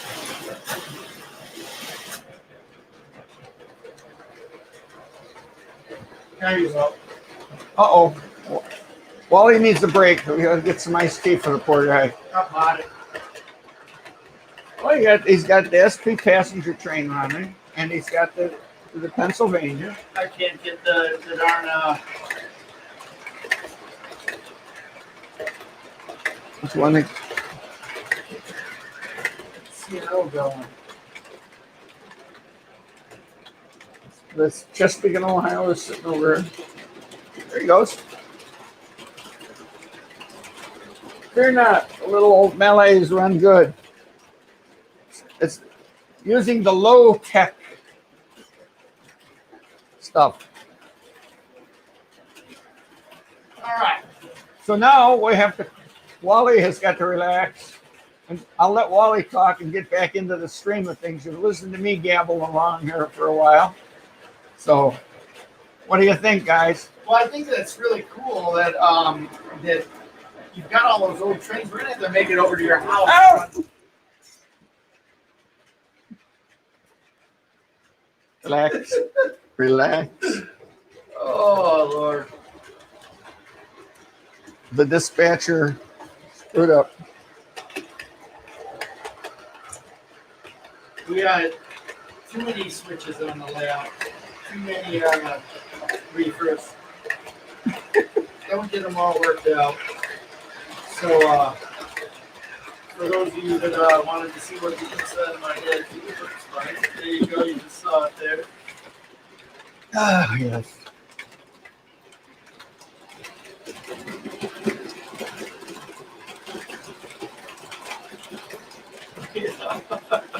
Got my ear again? No. You got some train favorites on there. Some train favorites.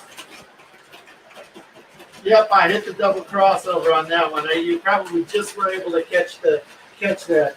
All right, so I don't have any remote controls though. It's this one there.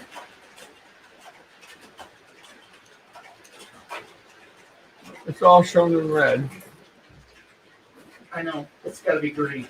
I know that. It's green, but these are still red. Well, that's All right. Yep, conductor will be brought in for a talk. All right, Dad. Let's see here. this one's not switching. Is what the problem is.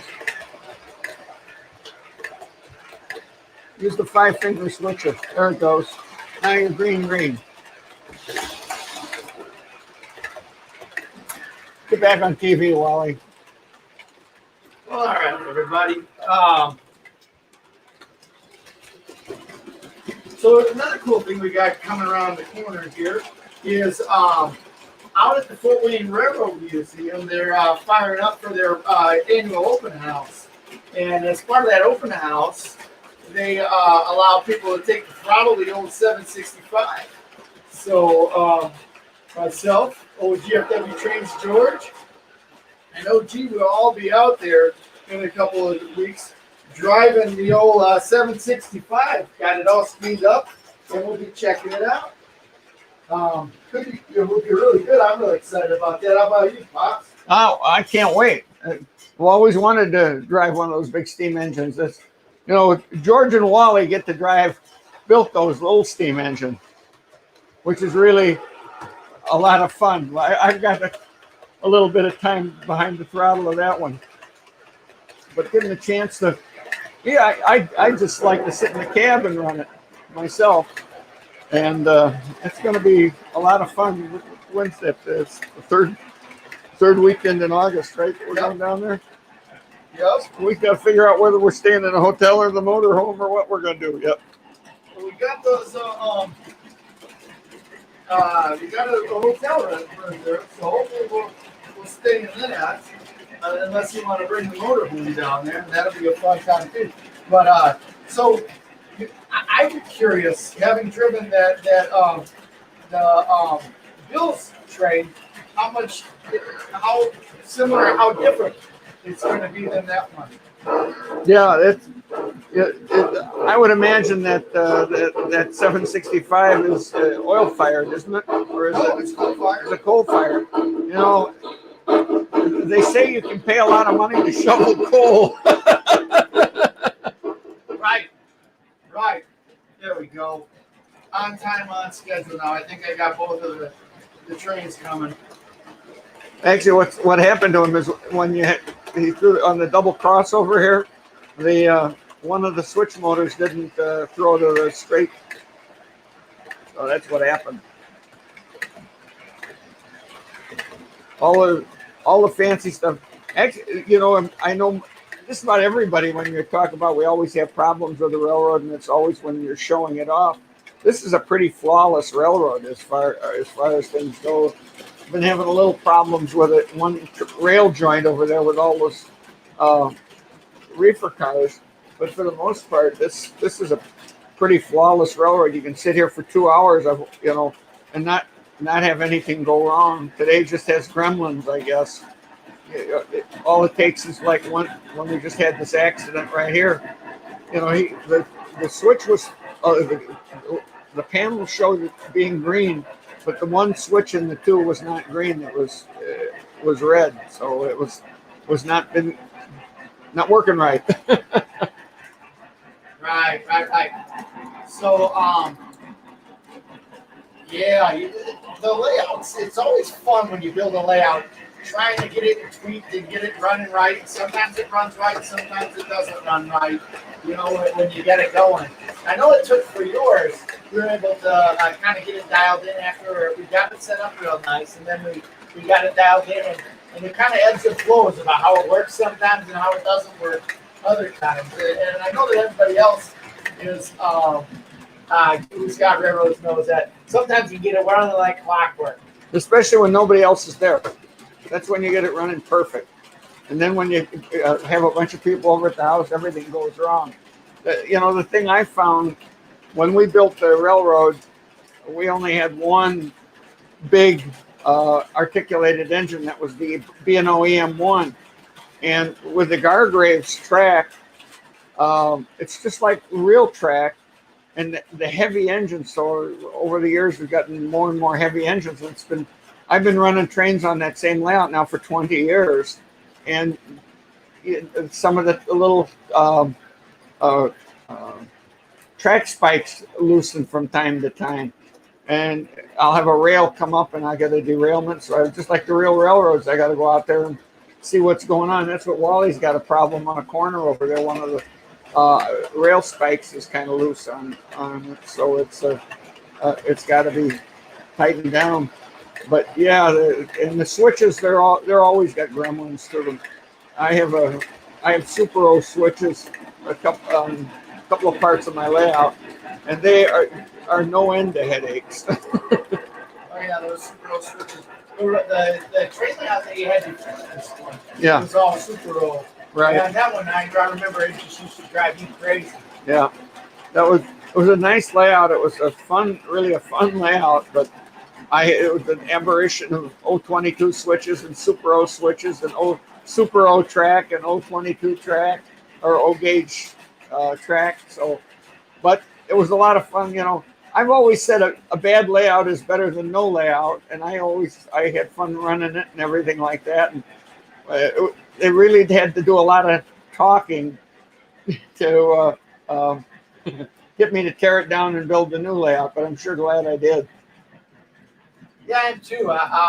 Because your new layout, again, that's a pretty cool one. You've got that featured in a Classic Toy Trains. It was in Tomacoma's video, Lionel Nation number 5. Yeah.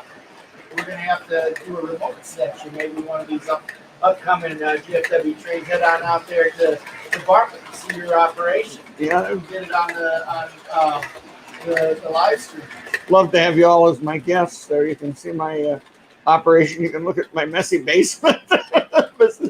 My fish tank that's sitting right by our Hawaiian island that's off to the side of our layout. So it's my wife grows plants under light. So, but it's a fun it's really a fun layout. And people that have seen some of the videos we made, it's a story of our family, my wife and I, our family's lives, and we like it for that reason. Since you're here and we're talking about steam engines and everything like that with 765, what's your favorite steam engine? Oh geez, I really are you talking about in the real live world, or the toy train world? Both would.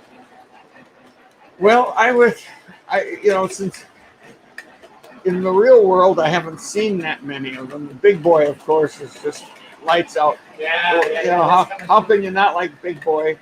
If any of you guys live down there, like St. Louis and Kansas City and Texas and all that, she's out on the rails again. So get with it. It's on the 20. It'll be down there by St. Louis, the 27th of August. I think it's going on show they pull in on the 28th. It's on show on the 29th. I was thinking we'd try maybe and catch it down there by Chester, Illinois, or something like that, running into St. Louis on the 27th.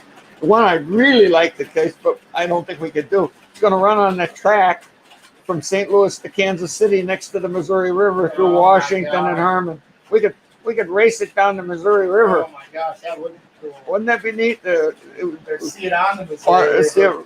As we're paddling along the Missouri. Tell them a story about trains in the Missouri River. I like the canoe race. One of the things that you may or may not know about me is I love canoeing, and I don't do it so much anymore. But I used to love to do ultra marathon canoe racing. And there's one canoe race that is called the Missouri River 340, and it is an amazing race. It's a race from Kansas City St. Louis on the Missouri River. So you go from one side of the state of Missouri to the other side of the state of Missouri. It's called the Missouri River 340 because it's 340 miles long. So a buddy of mine and I did it, and we got on the race, and we were doing really good. We were in second place. And there was probably about 400 boats in the race. And we're following right along, and we're pulling in the leader, going real fast. And we're probably about, now imagine, this is 340 miles. So we're about 16 hours into the race.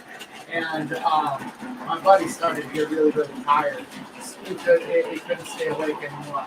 I kept saying, hey, you gotta stay awake. You gotta keep going. You gotta keep going on this. And he says, no, I can't do it. I've got to pull over. So we decided that we were going to pull over to the side of the river and take a little nap. So we pulled over to the side of the river, got out of the boat, and we laid down. And just about that time when we laid down, we started to doze off. All of a sudden, run, run! Oh my God, I got scared out of my skin. We must have been about 20 feet away from the old Missouri Pacific line going down the Missouri River on the UP. And that train woke us up, and I got scared out of my skin. And my buddy got up real quick too, and we couldn't get back to sleep. So because we were so wide awake, so we jumped back into the canoe after trying to get some sleep because we couldn't get some sleep. We kept paddling on down the river, and yep, we ended up that year taking third in the race. We ended up falling back one, or actually at that particular time because we pulled up, we fall back to 4. And then throughout the race, we were able to pull back into the 3rd place after that. So, but yeah, good time. Getting woken up on the side of the Missouri River by the Union Pacific. Score one for that engineer. You know, one of the things in that race, Wally's mom and I crewed what we call ran the bank. In other words, the boat stops every 4 hours or so they can get food and water change and everything like that. And when you pull off of the bank somewhere, there's a period between I went Jefferson City, Missouri, and St. Louis, where the tracks run right smack dab along the. They're no more than like 40 feet from the river, and we're sitting there all the time. We're in between the tracks and the river, waiting for our canoe to come in, and it's at night, and as the train comes around the curve there from Jeff City, we're sitting there looking down the river for the light on our boat coming, and there's a light going on. Is that? No, it's the freight train coming, and the trains just keep coming all night long along that route. It's just, it's really something. How about that story? You remember the story when we were up in Vancouver about the train? Oh my God! So when we were in Vancouver, we used to travel a lot. When I was growing up, we had a motorhome. We travel all over the country, and of course, being a train family, we did a lot of neat train things. So we were up in Vancouver, in a place called Squamish. And for all of you Hudson buffs, in Vancouver, you used to be able to ride the Royal Hudson. I believe it was 2680 or 2480 or 2460. I don't know. They had a Royal Hudson up there that you could ride from Vancouver to Squamish and then back to Vancouver. It was really cool. Probably one of my favorite engines that I've ever seen. It was a beautiful, beautiful engine. And it was a beautiful ride. We'd ride up along the coast of the ocean from Vancouver to Squamish. And anyway, we rode that train route, and as we were on that train route, we rode by a campground. Wouldn't that be a cool place to stay? Right. So that night, Porto Cove. Porto Cove. That night we parked the motorhome. We left the Royal Hudson. We went to Porto Cove, which was between Vancouver and Squamish. And it was the neatest campground if you were into trains. Well, here's the best part. The engineer on the Royal Hudson told us, yeah, you go to that campground, but you got to sit and position yourself because there's no reservations. You got to position yourself right there on the road to get in. So we go up there and we position ourselves on the road. Well, the road is like 5 feet from the main line. Right there. And during the night, we're sitting there, and I was sound asleep. I didn't get woken up, but everybody else tells me about it. Everybody, oh! First time a train came rolling through there, I swear that thing, I thought it was going to roll right through the motor. It came, the horn wasn't going on, but The headlight. It was loud, and that headlight came right through and blazed right through our motorhome.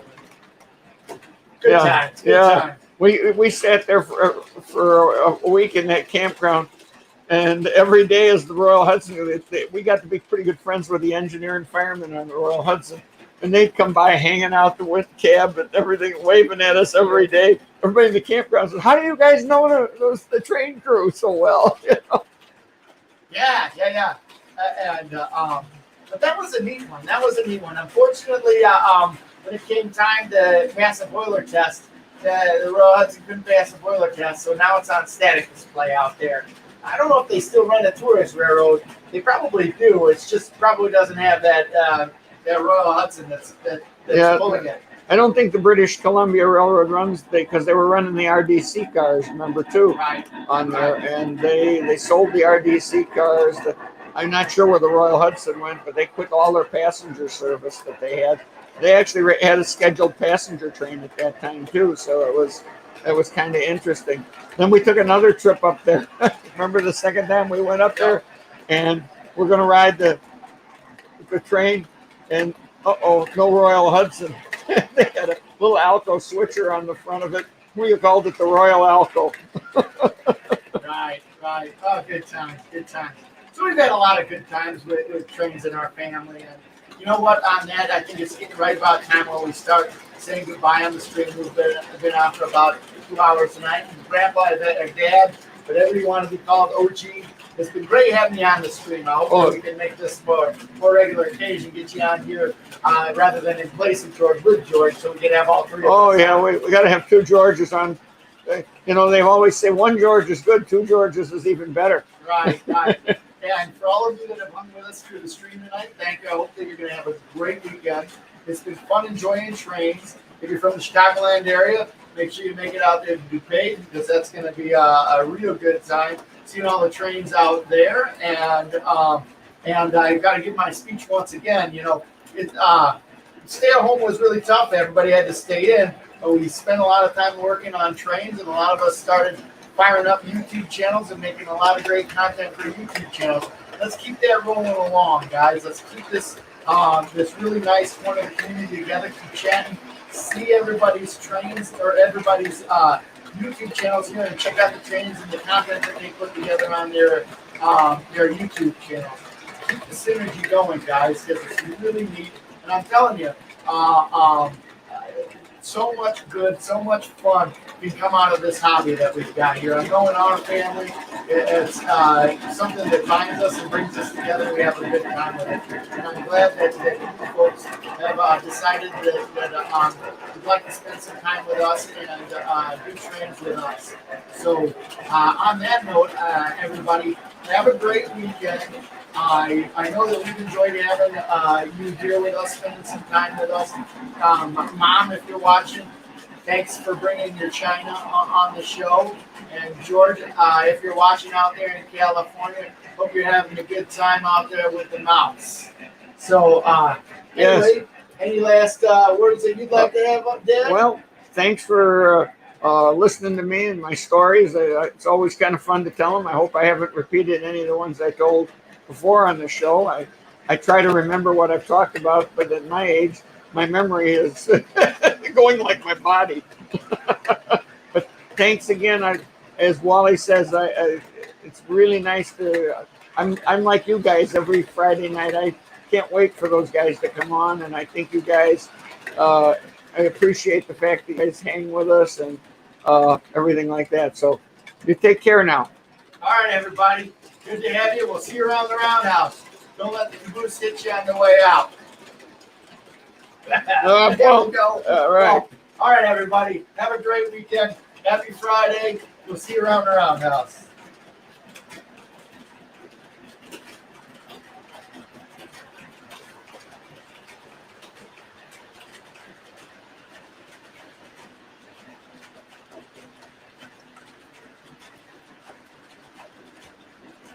See, I'm trying to make it 2 hours. 3, 2, 1. All right, 2 hours.